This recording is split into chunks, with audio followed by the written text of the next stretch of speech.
Shut up! Shut up! Shut up! And welcome to another episode of the Shut Up Sean Show. And this is a special one. You see, we're not in the studio today, you know what I'm saying? You see, we actually had to come home with it. You know what I'm saying? I got my brother, and usually I say my brother, but this time I mean my brother, L.A. Rhodes. Please tell the people who you is, bro. What's up, everybody? I'm L.A. Rhodes. I'm an R&B artist. I'm based in Memphis. You can go check out my music on all streaming platforms. Big facts. All right, bet. So, let's go ahead and get into it. You're from Memphis. No, I'm not from Memphis. You're not from Memphis. Okay, where you from? From Grand Rapids, Michigan. Got you. All right. Would you say, okay, all right, why don't you, but you've been here like a long time, right? Yeah, about 10 years now. How do you think Memphis influenced your sound? Well, Memphis is a music city. So when I got to Memphis, me doing music was encouraged. It was a platform for me to be myself musically. All right, so I know you say yourself. Who would you say is your inspirations in music? I mean, obviously, for me, Yeah. when it comes to performing artistry, Michael Jackson. Okay. When it comes to a vibe, Usher. Okay. And when it comes to recording artistry, Drake and Party Next Door. Okay, explain that. Break it down, because I never heard nobody break it down into those three categories, but I feel like it actually makes more sense. Like you taking pieces from each one. So explain Michael Jackson, Usher, and then Weeknd and Drake. Yeah, so Michael Jackson, my earliest memories was watching him on TV, and I'm seeing the shiny gloves, shiny shirts, dancing, kicking, spinning, choreography on point. Thanks. So I was drawn to that, and I was mimicking his moves. So what that did was it gave me the ability to dance. Yeah. So that's where I get my performing artistry from. Now, when I was a little bit younger and a little bit older, that's when I got to Usher. Got you. I was listening to his music like on the radio and just around. It was in there. I never understood what he was singing or what he was saying. I just liked the feel of the music. Even though I didn't understand it, of course. I was a kid still. Now, as I got older, Drake and Party Next Door were the ones that I was a fan of originally. Yeah. When it comes to recording artistry. Bet. All right. Now, why Drake and Party Next Door? So, I mean, I know you said you like them, but what about their creative process, like specifically? I don't want to say have you mimicking it, but have you have it as inspiration? Yeah, good question. So, what has me inspired by it is definitely the creative usage of melodies. Okay. That really made me have to push myself and be able to be creative with the melodies. It made me conscious. Okay, how can I make this melody as catchy as possible? How can I make these melodies get in your subconscious to the point where when you wake up first thing in the morning, you're thinking of it. That song is stuck in your head. Yeah. So even when I'm not in front of you and you're not listening to the music, it's still in your head, stuck in your head. That melody's stuck in your head. Facts. So then eventually you're gonna have to go listen to the song again. Yeah, you got me a couple times with that. It's a couple of ones. Thank you. Especially like Beep Beep, I think is, well, what's the name of that song? Yeah, beep beep. Is Beep Beep? That's genius. It gotta be that. Because that's what you hear, you know what I'm saying? Thank you. Like the beat saying it, and then we ain't about to go into that, but it's perfect. Thank you. All right, so now I want to talk about the ladies. Okay, cool. Because, I mean, honestly, I believe you specifically make music for women. Yeah, that's definitely my target audience. Where does that come from? Like I said, if you go to Usher, he was one of the original influences when it came to that and that vibe. Got you. So because I resonated with that sound and that vibe of that music, that's what inspired it. And then just me, who I am as a person, just me, who I am as a person, I just always have loved the ladies. I've just always been a ladies man. Like, I've always liked the ladies. And I just like women. I love women. As simple as that. So when I express myself creatively with the music, It's good that's gonna come out. it comes out. You ever find yourself getting in trouble with the ladies? Have I ever found myself getting in trouble with the ladies? I would say no, because I'm always honest. I don't lie to the ladies. So even if they catch something or see something, you're not Put them on game. gonna catch me off guard, because I can go back to, well, I told you up front. You see what I'm saying? Facts. But do you find? Oh no, go ahead. My bad. Because I've always got the words that was established up front, and the boundaries that was established up front to fall back on. Got you. So do you find that a lot of times you'll be honest with women, you'll tell them that, and they'll still invent that story in their head? And then that's when you there's other things you can use, right, to banish those thoughts out of their head, or discredit those thoughts that's in their head. You can try, bro. It's hard to argue with delusion. Yeah. Well, if the female's delusional, yeah, then I'll know up front if the female's delusional, then I'm just using her for what I want, and in return, I'm sure she's enjoying herself as well. So it's a win-win. Okay. But she stays in a certain place. Yeah. All right, so you got a new song called I Won't Tell You Now. Yes. Will you really not tell the girl no? Yeah, I ain't gonna tell her no. So if they want a trip, they want to... Whatever they want, the answer's yes. Would you call that tricking? Some would. To me, I like tricking. Tricking is fun. Really? Yes, tricking is very fun. Are you serious? I'm dead serious. Tricking All right. is fun. I like spending money on women. It's fun to me. Tell me, I'm listening. Tell me, put me on game. Why is it? Because I'm against tricking. Okay, so why is tricking? Okay, first and foremost, let's break this down. What's your definition of tricking? My definition of tricking is spending money on women, not as an investment, like you're actually in a relationship with them, but in order to lubricate the chances of you getting some pussy. Okay, so to you, tricking is, okay, I'm gonna spend all the money I have, or I'm gonna spend money on you so I can have a chance at having sex with you. Yeah, so you'll like me.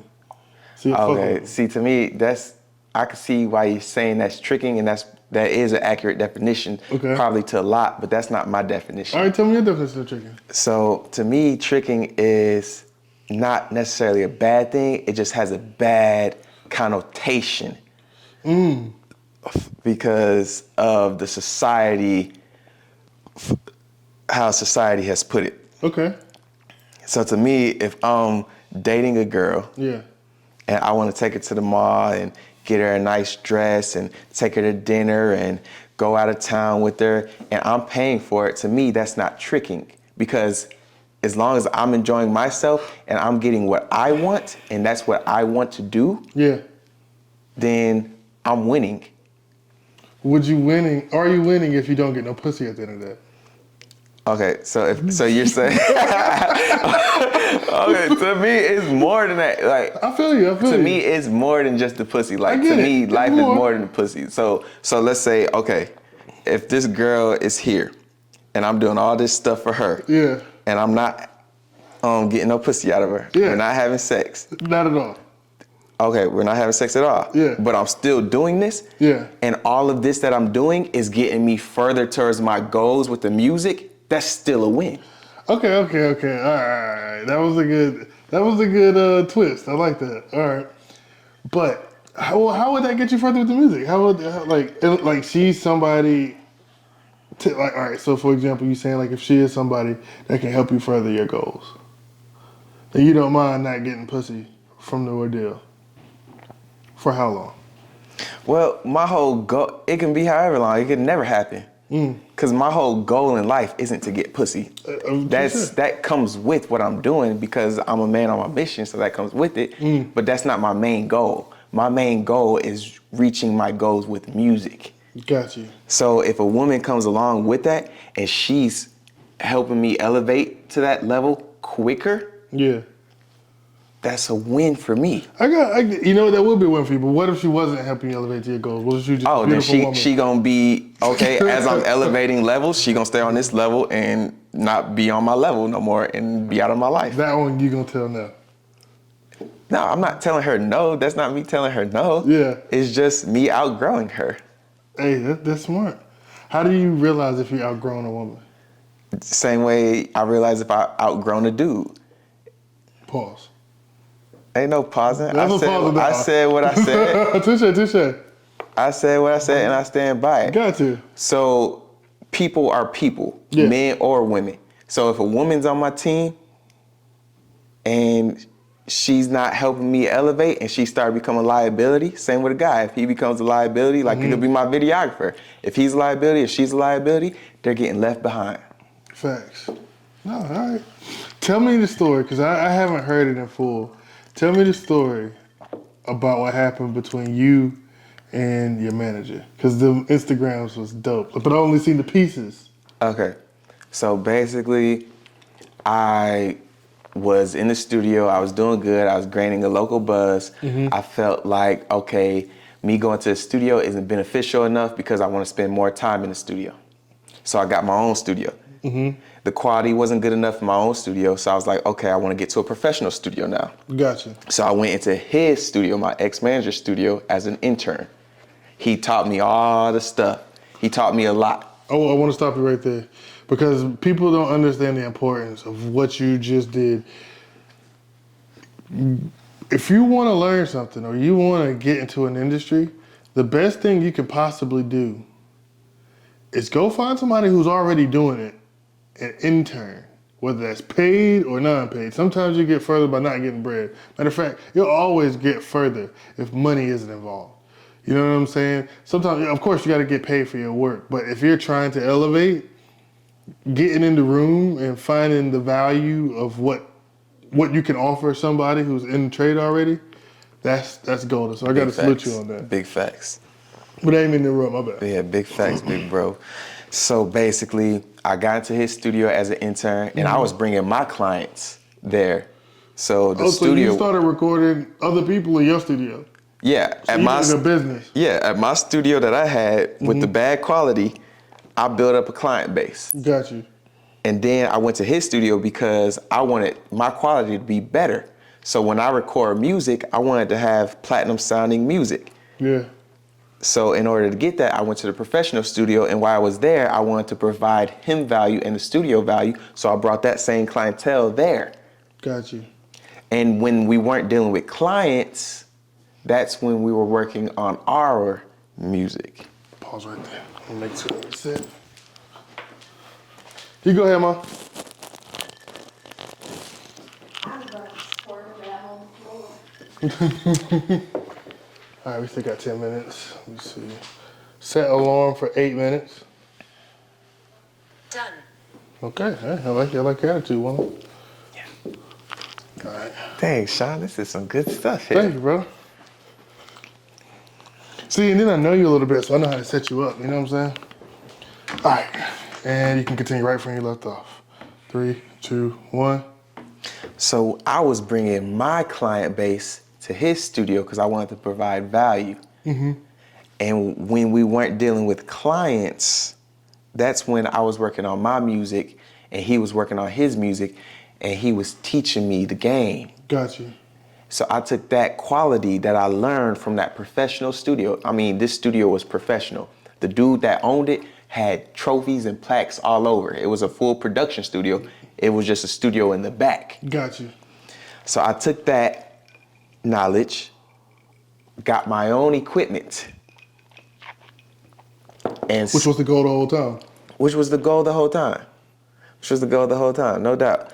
Got my own equipment. Got the knowledge from the intern. Got the equipment from working hard and saving up and paying it off myself. Mm-hmm. And then from there, I was still recording my clients, and new clients were coming in. And that's when I was recording my own music, and I started to develop the sound and the quality even more. Mm-hmm.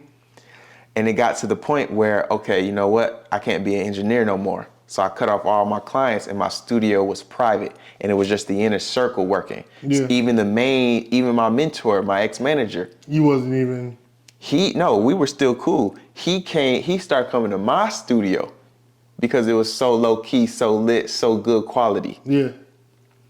And he dropped some of his bangers at my studio, some of his songs that were his best songs at my studio. And from there is when I start releasing music out of my own studio. Mm-hmm. So how did y'all get into it? So we got into it when he felt like he was telling me things like, I need to humble myself. He was telling me things like, hey, you're not that.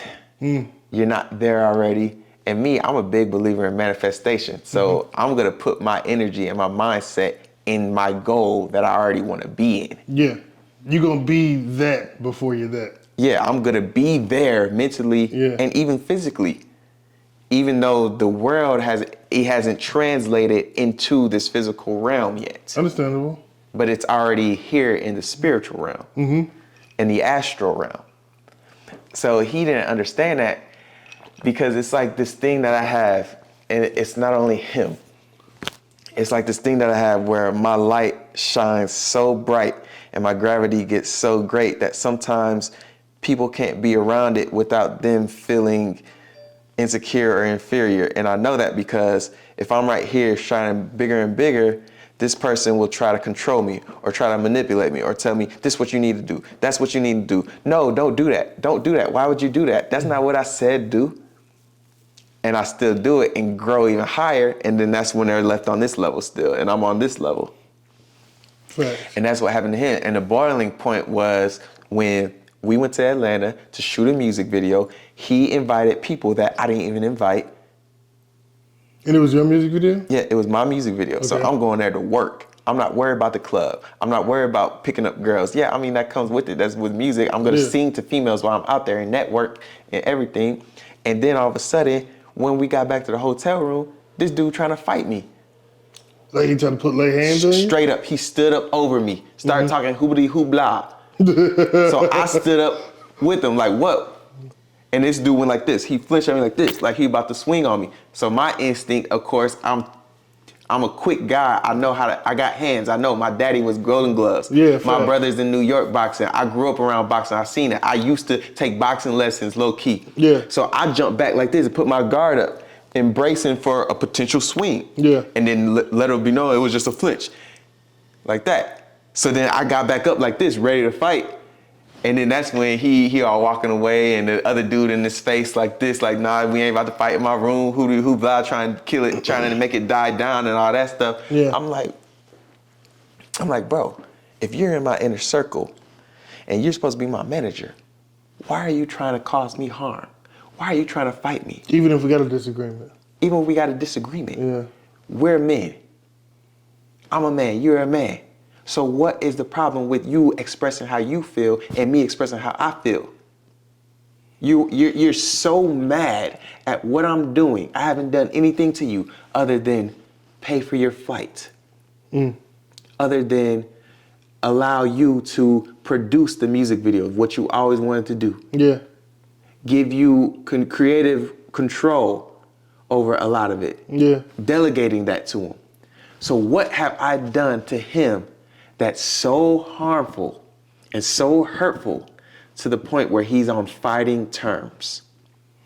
And the crazy thing is, after all this Atlanta experience, I had called him up on the phone like, hey, so why'd you try to fight me? He couldn't tell me nothing. He said, oh, shoot, I ain't about to go through this. Whatever you think it was. Maybe you were too drunk to remember. And it's like, how was I too drunk to remember when I was driving y'all all around Atlanta, all day long, all night long? What? Just stuff don't add up, man. Yeah. Maybe, I don't know. Everybody, look, I'm not a judge. I can't judge people. I understand that no one's perfect. I'm not perfect. We've all got self-development to do. But it's just like certain patterns that people go through. Yeah. And then after, if you were supposed to be my man's, unless something really catastrophic happened where I can understand where I really did something to you, if you ever try to put your hands on me, I can't trust you no more. Exactly. I don't even want you around me. You know what I'm saying? Because I'm always going to be looking over my shoulder. Yeah, and I can't have nobody over there. Like, I done been through too much real situations and real death to be around any person that can possibly, I think that harming me might be on your mind. Like, I got to make it back home to my daughter. I got to make it back home to your sister. You know what I'm saying? Like, I can't play with that. So that's the absolute no-no. And you handled it the correct way. Probably better than most. Yeah, so I didn't appreciate that at all. But I got a question for you, Big Sean. Let's get it. So what has made you so aware of not being around people that you even get a slightest energy of they might want to cause you harm? I had to bury my brother. And even though I've done the self-therapy, I've done shrooms to try to get through it. He got shot, I got shot, stabbed, and hit by a car that night. And I can't shake it. I feel like it's my fault. Because when the guy flashed the gun at us, I punched him.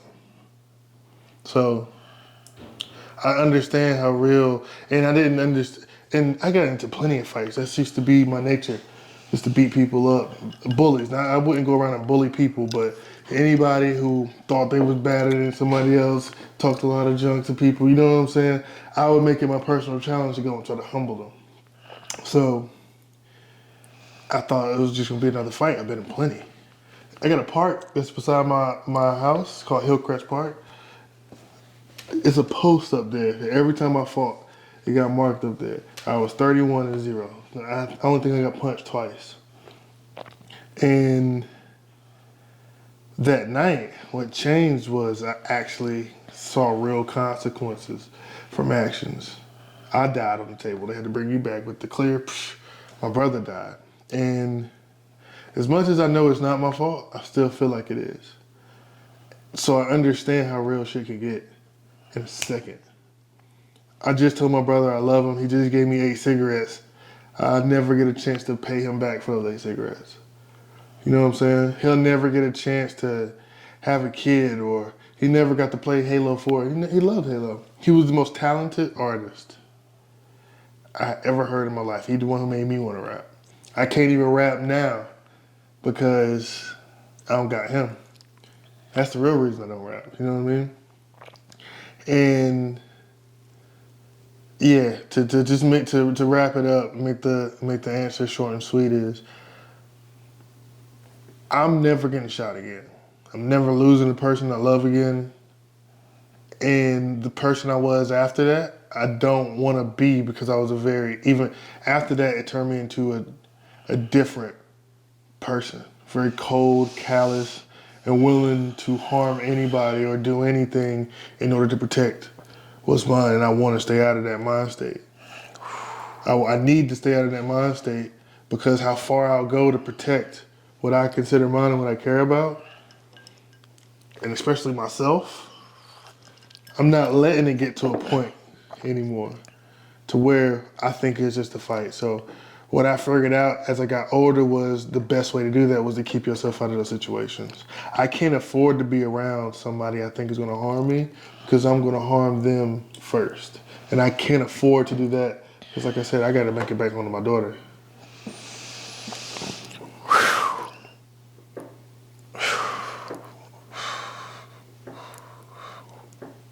Well, I'm sorry you had to go through that. Yeah, you know, I don't talk about Because that much. I knew of it because of the anniversary, and I saw that, and I offered, I sent my appreciate that. condolences then.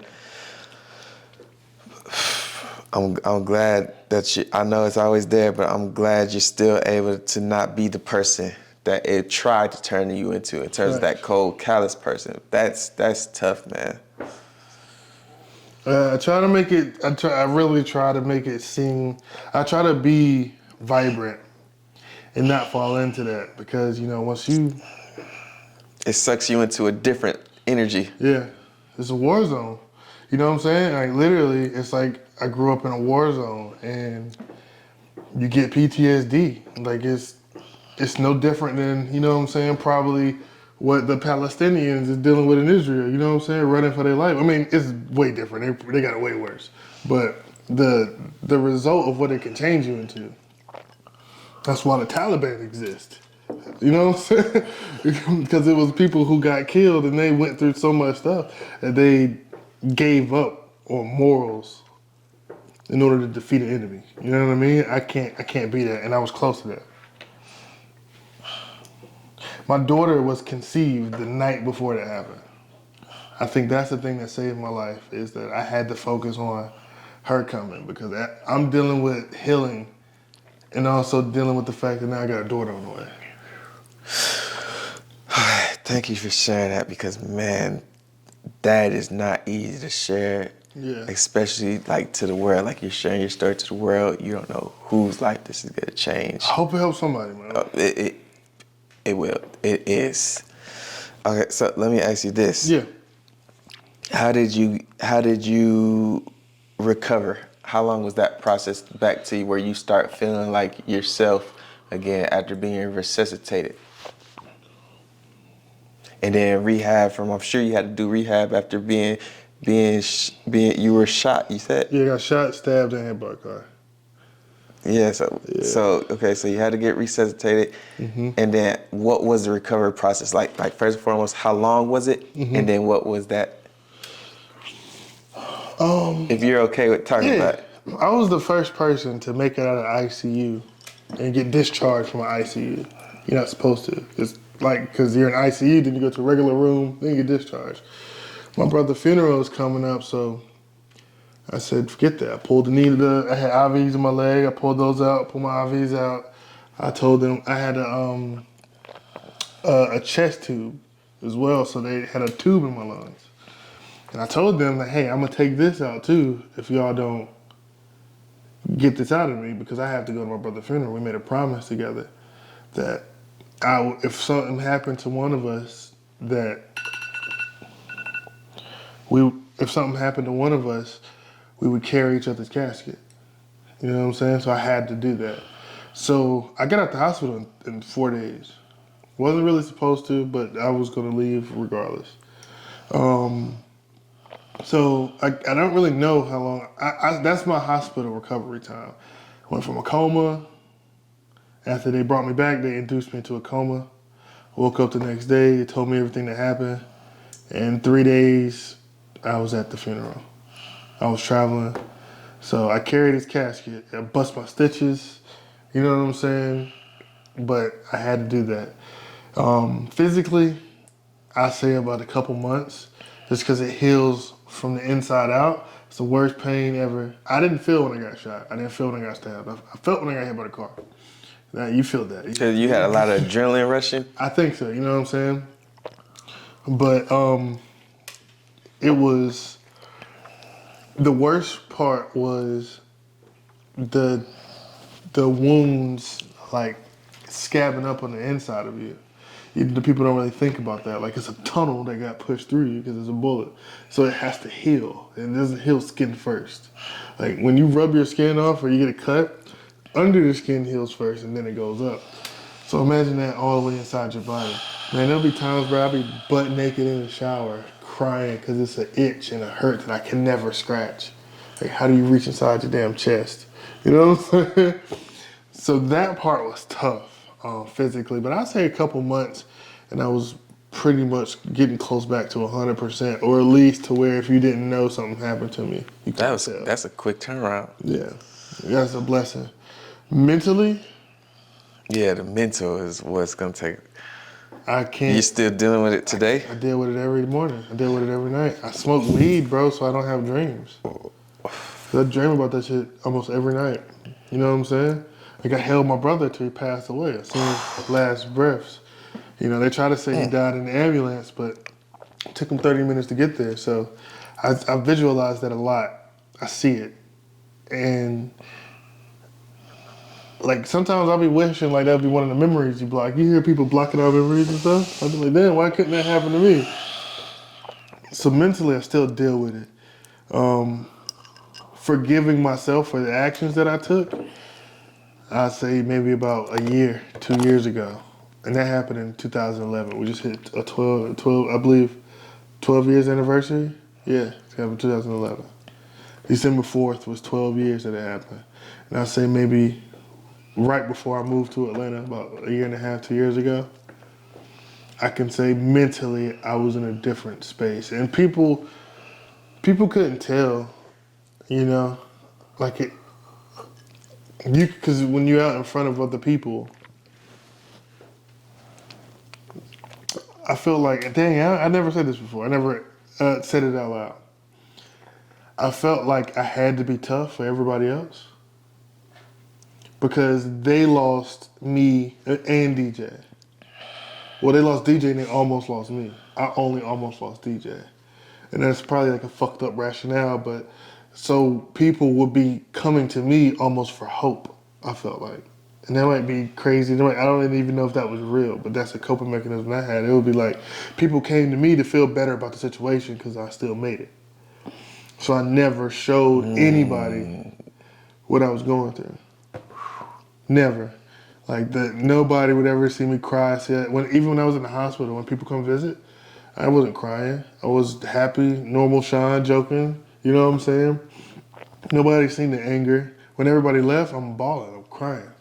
I'm in pieces. That's a lonely place to be in. Right? But, yeah, I'd say it took me about 10 years, bro, to really move into to forgive myself. It still affects me today, but I've forgiven myself for my actions that led to the situation. Even though it could have been anybody. Like, we didn't have no beef with those dudes. They fought somebody else. It was a party, and it cost $2 to get into the party. I was outside. My brother DJ, my brother Quan, my brother Miles, and Braxton was inside. I was talking to a girl. Yeah. I was talking to a girl outside. Normal fine shit. You know what I'm saying? And the dudes who did it fought the doorman in order to get into the party because they didn't want to pay $2. My brother lost his life over $2. You know what I'm saying? It really puts in perspective when things like that happen to you so young. It really puts into perspective, like, life, how fragile it is. How valuable it is and how fragile it is. Yes. So, yeah. To answer your question directly, I say a couple months physically, but the mind, it takes a long time. It takes a long time.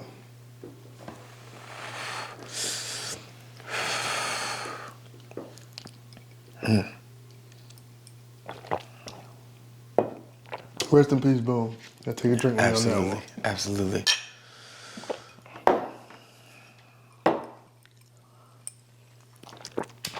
Because I would have loved to have met your brother. Oh, man. And I already know he was super talented if he's anything like you. Thank you. Because I feel like his energy got into you too as well. Yeah, I'm living and with that's both of why them. you're like elevating so quickly now that you hit your stride. Like you're already running the top podcast as a producer. Now you got your own podcast that's just like growing so rapidly. Crazy, bro. It's wild. Like, I be wishing he could. Like, this year, bro. I haven't talked about this either. This year was so hard for me. On the 4th, it was so hard. Pause. He would have laughed at that. But because it was like, yo, I wish you can see. He like, can see. He can see. Facts. And, it. you know, he's looking down and stuff, but like, I wish he was here. That's a better way to say it. I Okay, wish he was let me here. ask you this. Yeah. Have you ever seen him in your dreams? All the time. That means he visiting you. Yeah. A lot of advice, you know what I'm saying, I've gotten from dreaming about him. And, you know what I'm saying? Even dreaming about old situations and things that we was in and just looking at the wisdom of what I could have did better with those and how can I apply it, you know, to our life now. So most definitely. Yeah, and of course, God forbid, of course. I mean, I've lost some close people to me, well, a close person to me. Yeah. And he's visited me in my dreams, and I still think about him sometimes too. And he's always the one that's in my corner, like, LA, keep going. Don't stop. Keep this thing going. Like, you're doing it. It's inevitable. Like, this is divine. Like, all your goals that you're doing and everything that you're doing is not going to stop. It's inevitable. We don't got no choice. We don't have no choice. I was literally telling your brother today, you know what I'm saying? You know, he has this thing going on. And I was telling him, like, bro, we don't have no other choice other than to be successful. Absolutely. And that's a good and a bad thing. I think that I treat when that happens in real life, like when it's in actuality, it's a good and a bad thing because that's one thing that kept me sane. I felt like I could not fail. Like I do not have a choice to fail no matter how I'm feeling today. I'm gonna take at least one step towards my goals and my dreams. I don't care how I feel. I don't care if I'm depressed, and I get depressed. Sometimes I feel like I can't get out of bed, bro. And it don't matter. I don't even believe in depression no more. So it seems like you've channeled the right energy because now it is giving you a drive and a motivation that is going to that is propelling you to the top. We ain't got no choice. No We're gonna be choice. regular? Oh, never. I've already made too many non-regular decisions in my life to be regular that I can't go back. Facts. You think we can Ain't go no back? going back. How am I explaining this to my daughter? Oh yeah, I was missing. You know what I'm saying? I wasn't able to be around all I wanted to because I was trying to do this and then don't do it. Yes. That energy. I love that energy. You That feel me? energy right there is so. That's the right energy. That's the right mentality. Yes, and I agree with it and I relate to it. Facts. I mean, because that's like you said, it's inevitable. For some reason, I'm still here. For some reason, you still here. We could have died so many different ways. Every time we get into a car, we could be dead. But we still here. If it's gonna be for some reason, I promise you, I'm gonna make that fucking reason up my goddamn self. And this reason is to have the #1 podcast in the world, not only producing it, but I want to be my only competition. The podcast I produce, no matter how big I get, even if I get $3 million tomorrow, I never stop producing Rich Unemployed. That's my passion. That's something I watch grow from 0 to 500,000. You know what I'm saying? And we only keep going. But I want my podcast to be its only competition. I want to be arguing with my goddamn self. Yeah, so This the best podcast. This the best podcast. Pretty soon, it's gonna be you right here, and there's not gonna be no one right here. It's just gonna be a mirror. You feel me? You feel me? That's the goal. That's how it gotta be. Because it's inevitable, bro. Like, you know what I'm saying? Yeah, and I heard, one of my biggest inspirations and just people that I think is one of the most talented people and one of the most hardworking people is Drake, obviously. Yeah. And he had, a lot of his old clips are being released now. The fact that he's saying things in his old clips and now we can see how they manifested. Yeah. That is something that I really enjoy. We're gonna watch this. This is gonna wax now. You know what I'm saying? 10 years from now, we're gonna be able to see this. We're gonna be like, yo, remember when we were sitting at the table Do the podcast. But yeah, and we're gonna have to do this right. I gotta get you in the studio. We're gonna have to do this right too. So this is definitely just part one. Let me ask you a question now. I think your superpower. Well, let me preface it with the statement, and then I want to ask a question. I think your superpower, the thing you're best at, the thing you're most talented at, is confidence. I think your confidence is better than your singing. I think your confidence is better than your showmanship. I think your confidence is better than the way you dress. Your confidence is better than them Cardis. And that's hard to say right there, because them motherfuckers just fly as hell. You know what I'm saying? Tell me what confidence means to you first. So, to me, first and foremost, confidence, what it means to me is basically just having a belief in yourself that you're going to reach your goals. There's no self-doubt. How important is confidence to you? It's the number one attribute.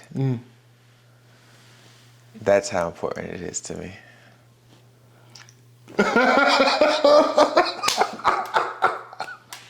That's a clip right there. That's going up right there. That's a clip right there. Oh, it's good. Okay, bet. It's your number one attribute. I agree with that. Do people ever call you delusional? No. I have not been called delusional. I think it's because my confidence and my charisma is so overwhelming that if I'm around someone, they just kind of like have no choice but to just buy in, and then they become believers because my own belief is so strong. So then they just kind of like get overwhelmed by my confidence and my belief to the point where they're just like kind of like submitting to it in a way, and like not submitting to, submitting to it in a way, and like just falling into it to the point where now they're believers. Yeah. And a lot of people don't know how to deal with that.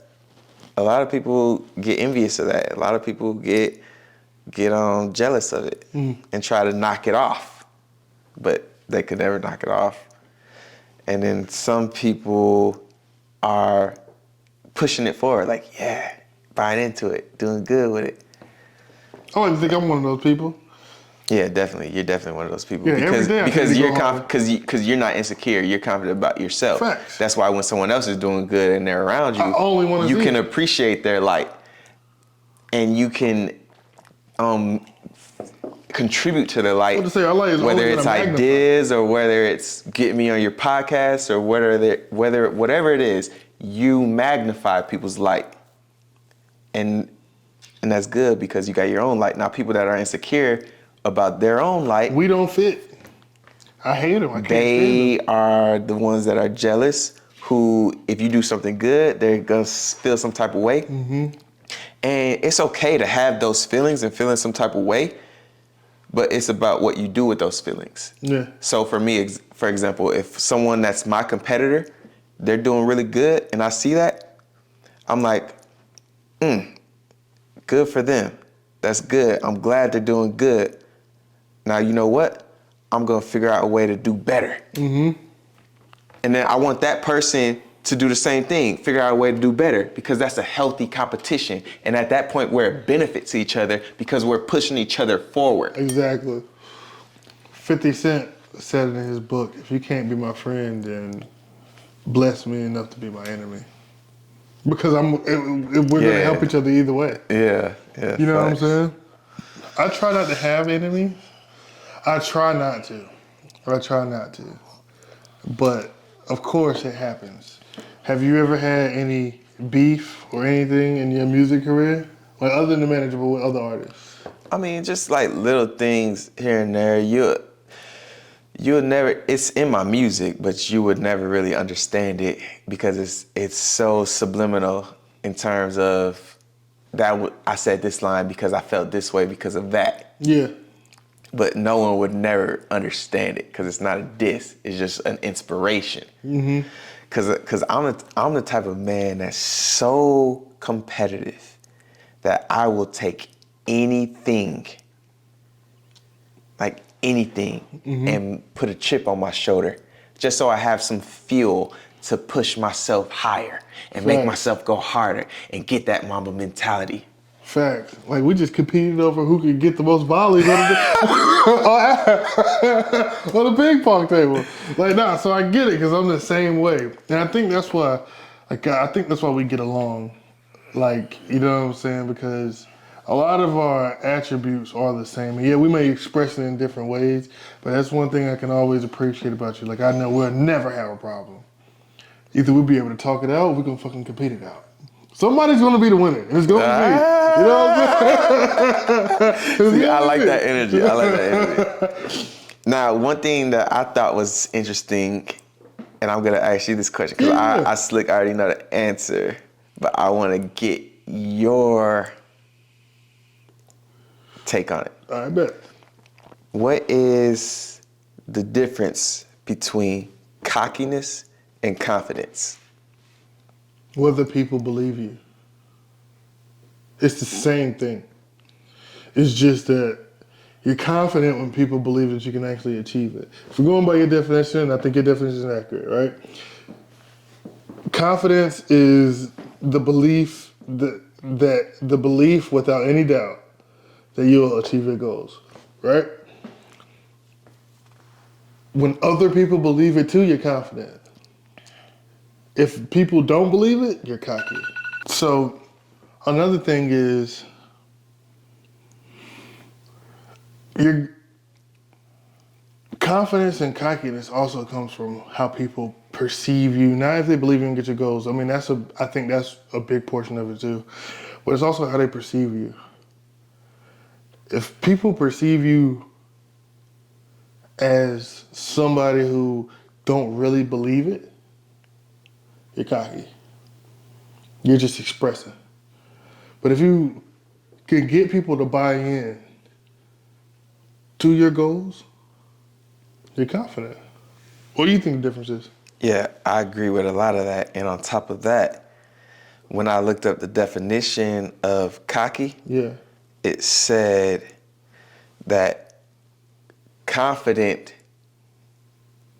so confident that it's annoying to others. So that means it's a matter of opinion. Yeah. So my confidence to person A, it might annoy him a little bit because of his own insecurities. So therefore, because it's annoying him, it's cockiness. But it's the same realm of cockiness. Now person B, he sees that same confidence, but to him, it doesn't annoy him. So it's just confidence. So it's a matter of opinion. And what opinion really matters most is your own opinion. So if your own cockiness doesn't annoy you, that's not cockiness, that's confidence. Okay, I like that you said that because I debate with people about this. This is like one of my favorite debates. I'll state my position and I'll state why. I think this way.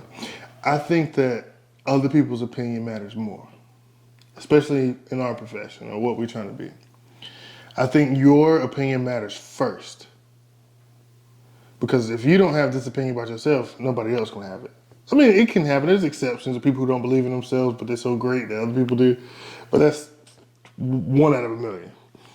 In general, if you don't exude it, people can't believe it. And if you do exude it and people don't believe it, you might as well not have it. That's why I say your opinion matters first, but others matters most. Because it's only one of us and it's a billion of these other motherfuckers. Couple billion, like 8 of them. I would agree to a certain extent because if someone else's opinion matters more than my opinion. Not someone else's, everyone else's. Okay, so you're saying, but everyone's gonna have everyone's gonna have a different opinion. Yeah, but there's still gonna be a collective. Like everybody, it's gonna be a general opinion and an exception, just based on how many people believe this and how many people don't. So let's say let's just take Ja Rule, right? Generally, people think he's washed. But you have diehard Ja Rule fans. So that means Ja Rule is washed. Because generally people think he's washed. No matter what he thinks about himself. No matter how many plaques he got, no matter how anything, generally people think that. Now let's go to 50 Cent. Same career, longevity, you know what I'm saying? They came out around the same time. Generally, people think he's a genius. And then you have people who are die-hard, I hate 50 Cent people. But because generally people think he's a genius, he's a fucking genius. Well, I put it like this. The fact that you're relevant enough to make people have opinions about you and talk about you and think about you means you're doing something right. Not if the opinion is negative.